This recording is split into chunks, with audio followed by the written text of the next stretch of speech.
खुलुमबाय एसबी बड' निउज चेनेलाव नोंथांमोनखौ गासैखौबो बरायबाय आं सिबिरानि ब्रह्म सानसेनि खौरां नायनो मोजां मोनग्रा गासै रायजो राजा नोंथांमोनखौ आंनि एसबी बड' निउज चेनेलाव गिबियावनो बरायग्रोनानै लाबाय दिनैनि खौरांफोरखौ नोंथांमोननो आङो मिथिहोनो आखायाव लादों नोंथांमोना अननानै खौरांखौ जोबजासे खोनासंगोन होननानै मिजिंथिबाय बीटीसी बिसायख'थिखौ लानानै हिंसायारि जाथाय मसुलपुराव हिंसायारि जाथाय आरो भैरबकुंड बियाबावबो हिंसायारि जाथाय मसुलपुराव इएम राकेश ब्रह्मनि एस्कर्ट गारियाव अन्थाइ खुबैनाय जाथाय राकेश ब्रह्मआ फोरमायथिनाय बायदिब्ला बिसायख'थिनि खामानि मावनानै फैफिननाय समाव मोनानि 9 रिंगासो समाव नोलोबारियाव पुलिसनि गारियाव अन्थाइ खुबैदों उनाव पुलिसा होसोनानै बारग' बिएलटि जयसिं ब्रह्मखौ हमदों होननानै फोरमायथिदों गासै साब्रैनि मादाव साथामा खारग'लांनो हादों होननानै फोरमायथियो इएम राकेश ब्रह्मआ मसुलपुरनि अनगायैबो भैरबकुंड बियाबनि सिङाव थानाय भरला भिसिडिसिनि जरापुखुरी चौकआवबो हिंसायारि जाथाय रां राननायनि अजद होनानै बीपीएफनिया यूपीपीएलनि सायाव गाग्लोबनायनि अजद मोनानि 9:30 रिंगासो समाव बे जाथाया जानो मोन्दों होननानै फोरमायथियो यूपीपीएलनि मावथिफोरा बिसायख'थिनि खामानि मावखांनायनि उनाव गय जानो होननानै न'निफ्राय बाहेराव ओंखारबोनायावनो रां राननायनि अजद होनानै बीपीएफनि मददगिरिफोरा बुदों होननानै फोरमायथियो यूपीपीएलनिफ्राय जाय बुनायजों जोखोम जानो गोनां जादों होननानै मिथिहोदों यूपीपीएलनिफ्राय गामियाव नोजोर लाखिनाय जाखादोंमोन आरो सिगांनि चेयारमेनानो बेखौ खालामहोनायखौ खौरां मोन्दों होननानैबो अजद होयो यूपीपीएलनिफ्राय चिरां जिल्लानि सुबाइझार बियाबाव यूपीपीएलनिफ्राय फनिन बर' बीजेपीनिफ्राय प्रभात बसुमतारी आरो बीपीएफनिफ्राय धीराज बरगयारिया गसंदों यूपीपीएलनि बिजाथि फनिन बर'नि जानानै मन्त्रि उरखावगोरा ब्रह्म बिथाङा हेलिकप्टारजों बिसायख'थिनि फोसावदिं मेल खुंहैदोंमोन जेराव गोबां समय खावसे घन्टा समय नेनायनि उनावसो रायजो राजाखौ बुथुमनानै लाबोनो हादों होननानै अजद होयो बीपीएफ दोलोनिफ्राय मन्त्रि उरखावगोरा ब्रह्मनि मिथिङाव 200आनो थुबुर जायाखैमोन हेलिकप्टार नायनो थाखायबो रायजो राजाया ओंखारबोआखै जायनि थाखाय नेनो गोनां जादों उनावसो रायजो राजाखौ 200सो थुबुर खालामनानै मिथिंखौ खुंनो गोनां जादों होननानै फोरमायथिबाय बीपीएफ दोलोनिफ्राय हेलिकप्टारजों मन्त्रि फैसेयावबो सुबुं थुबुर जायैखौ लानानै बीपीएफनिफ्राय बुंथियोदि बे सोरखारा थगायनायनि सोरखार बेखौ रायजो राजाया बुजिबाय नखर साख्रि होनायनि रादाय होदोंमोन नाथाय होआसै चापागुरियाव नेरिम लुनो रादाय होदोंमोन बेबो जायासै सेल्फ हेल्प ग्रुपनो 75,000 रां होनो रादाय होदोंमोन नाथाय बेखौबो होआखै होननानै फोरमायथियो बीपीएफ दोलोनिफ्राय जायनि थाखाय सुबाइझार बियाबाव मन्त्रि उरखावगोरा ब्रह्म बिथाङा हेलिकप्टारजों बिसायख'थिनि फोसावदिं मेल खुंनो फैदोंब्लाबो मिटिंखौ खोनासंनायजों लोगोसे हेलिकप्टारखौ नायनो थाखायबो रायजो राजाया ओंखारबोआखै जायनि थाखाय मिटिं खुंनो गोलाव सम नेनो गोनां जादों उनावसो 200सो रायजो राजाखौ थुबुर खालामनानै मिटिंखौ जागायनो गोनां जादों होननानै मिथिहोयो बीपीएफ दोलोनिफ्राय धोनस्री बियाब गरेस्वर बियाब मानास सेरफां काजलगाव आरो गुबुन जायगायाव बिसायख'थिनि फोसावदिं मेल खुंहैदों हाग्रामा महिलारिया धोनस्री बियाबाव बीपीएफनि बिजाथि प्रेस मुसाहारिनि जानानै बिसायख'थिनि फोसावदिं मेल खुंदों हाग्रामा महिलारिया एबसुआ गामि बिसायख'थिनि सांग्रांथि मेल लानायनि सायाव हाग्रामा महिलारिया बिबुंथि लाखियो एबसुआ यूपीपीएलनि जानानै खामानि मावो नाथाय राजखान्थिजों थोंजोङै सोमोन्दो लाखिनो नाङामोन एबसुआ बर' हारिनि फरायसा आफाद नाथाय एबसुनि दैदेनगिरिफोरा मोजां खामानि मावाखै गामि हाबनानै गामि दानजागोन एफआरसि कमिटि दानजागोन होननानै बुंनो नाङामोन मानोना बेफोर आयेन जाखाबाय आयेन जाखानायखौ रावबो दाननो हाया जेरै बर' नङै आफादफोरा हिरा सरनियाफोरा बीटीसीनिफ्राय गामि दानख'नो थाखाय गोबां धरना होसेयावबो गामिखौ दानख'नो हायाखै थिग बेबायदिनो आयेन जाखांनायनि उनाव गामिखौ दानख'नो हाया होननानै फोरमायथिबाय हाग्रामा महिलारिया हाग्रामा महिलारिनि थाखायनो यूपीपीएल आरो बीपीएफ ज' जानो हायासै होननानै एबसुनि आफादगिरि दिपेन बर'आ बुंनायनि सायावबो हाग्रामा महिलारिया फिननाय होयो बर' हारिनि फरायसा आफादनि आफादगिरिया आंखौ बेबायदि बुंनायनि मोन्थाय गैया एबसु अफिसाव यूपीपीएलनो जायगा होनानै केम्पेइन खालामनायखौ नोंथाङा बन्द खालाम एबसु अफिसाव यूपीपीएलनि खामानि मावनानै खौसे जानो थाखाय आंखौ बुङोब्ला सोरबा गनायगोन नामा होननानै बुंथियो हाग्रामा महिलारिया बीपीएफ दोलोआ मोन 7निफ्राय मोन 8आव देरहागोन होननानै मन्त्रि उरखावगोरा ब्रह्म बिथाङा बुंनायनि सायावबो हाग्रामाया फिननाय होयोदि यूपीपीएलआ खाफाल थायोब्ला मोनसे बा मोननैआव देरहागोन चन्दन ब्रह्म उरखावगोरा ब्रह्म प्रमद बर' खाम्फा बरगयारी बिथांमोनहा बुंनांगौ लेखायै बुंगासिनो दङ नाथाय यूपीपीएलआ दि सोरखाराव थानाय नंला बेखौ बिथांमोनहाबो सिंजों मिथिगौ होननानै फोरमायथियो हाग्रामा महिलारिया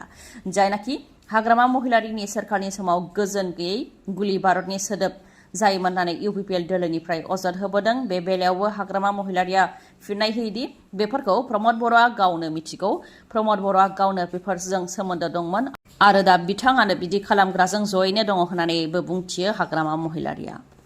मसलपुराव UPPL राजखान्थि दोलोनि गेदेर बिसायख'थिनि फोसावदिं मेल जेराव लोब लोब रायजो राजाया ओंखारबोनानै बाहागो लाफैनायखौ नुनो मोननाय जादों। गोबां रायजो राजाखौ नुनानै गोसोआव गोग्गानाय मोन्दों आरो गोहो बोलो मोन्दों बेखौ फोरमायथियो प्रमद बर' बिथाङाबो। जों बड'लेण्डनि रायजो राजानि गोसो दुखु आसा बेफोरखौ बुजिगौ 5 बोसोर जोङो रायजो राजाजों दङमोन नाथाय हाग्रामा महिलारिया 17 बोसोर रायजो राजाजों गैयामोन बेनिखायनो हाग्रामा महिलारिया बे खेबाव मिसलिड खालामनो हाया होननानै बुंथिबाय। UPPL दोलोआ बयनिख्रुइबो बांसिन मासेयाव देरहागोन होननानैबो दाबि खालामबाय प्रमद बर' बिथाङा। बड'लेण्डनि थासारिया सिगां मोजां नङामोन जेबो सोलायनाय जायाखैमोन 2020 आव UPPL फैनानै सोलायनाय जादों 17 बोसोर आरो 5 बोसोर खामानि मावनायाव गोबां फारागथि दङ होननानैबो बुंथियो। UPPLनि सरकाराव गोजोन खौसेथि आरो रैखाथि फैबाय हाग्रामा महिलारिनि समाव हारिजों हारि हिंसा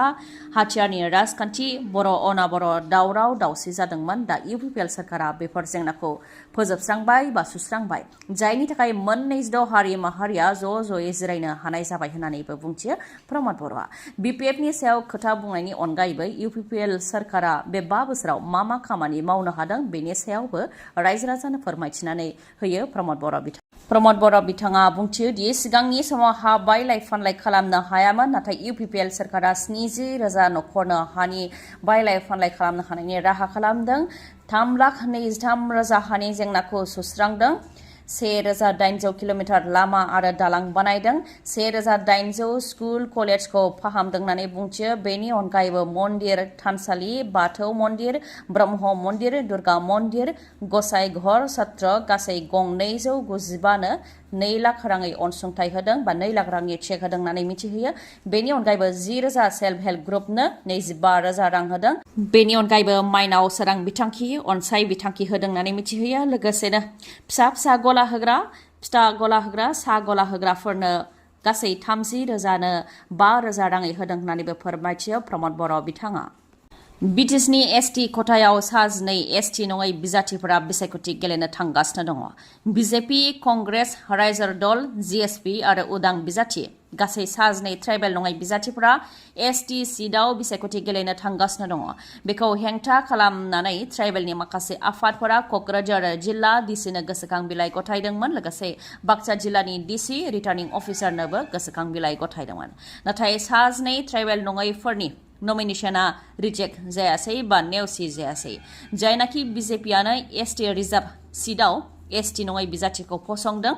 अब्ला रिटार्निं अफिसारा माबोरैहाय केन्सेल खालामनो हागोन आरो BJPनिखौ केन्सेल खालामनो हायैनि थाखायनो गुबुन बिजाथिफोराबो ST नङाब्लाबो ST रिजार्भ सिटआव बिसायख'थि गेलेनो मोनसिगोन आरो बेफोर गासैबो आसामनि गिबि मन्त्रि डक्टर हेमन्त बिश्व शर्मानि दाय बिथाङा ST नङैखौ ST सिटआव दाराय होबाय आरो बिथांनि थांखिया बेनोमोन होननानै बुंथिबाय गुबुन ट्राइबेल आफादफोरनिफ्राय। जुदि जागायजेननायावनो बेखौ होबथायाखैब्ला नन STआबो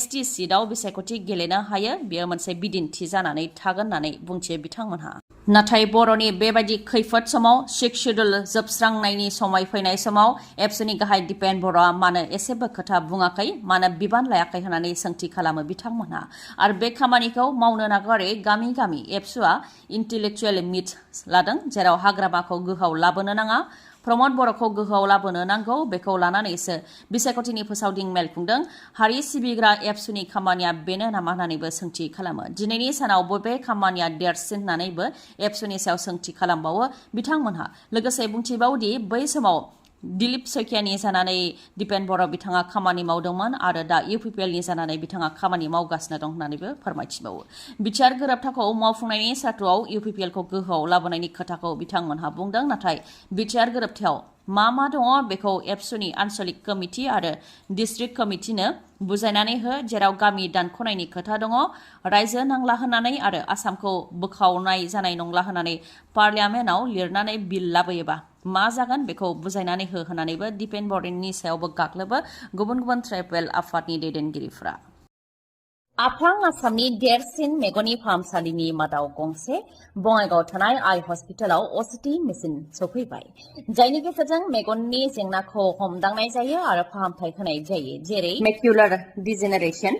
डायबेटिक रेटिनोपैथी, ग्लुक'मा आरो मेगन सिंनि दुखु मोननायखौ हमदांनो हानाय जायो आरो फाहामथाय होनाय जायो। असिटिनि अनगायैबो गुबुन गुबुन सार्भिसखौबो मोननो हागोन जेरै cornea, medical retina, glaucoma इभेलुएसन, अकिउलोप्लास्टी, pharmacy आरो अप्टिकेलबो दङ।